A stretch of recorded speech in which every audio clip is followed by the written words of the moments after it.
चूल्हा का है देखो बेटा दादी बच्ची की दादी हो भी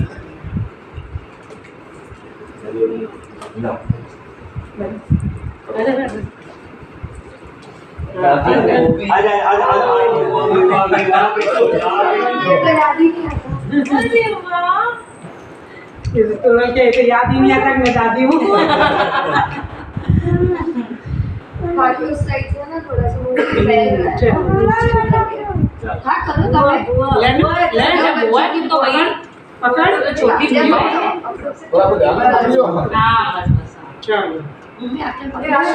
एक किलो मजबूत आई आराम करवा रही हूँ हाँ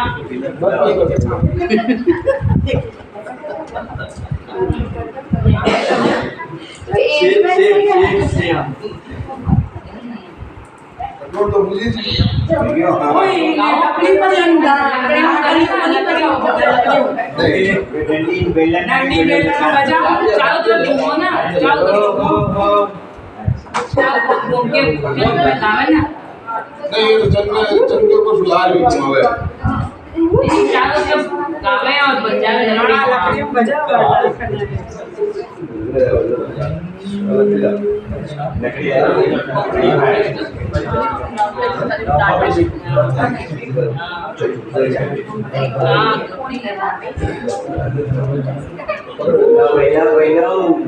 कुमार डंडी apa kan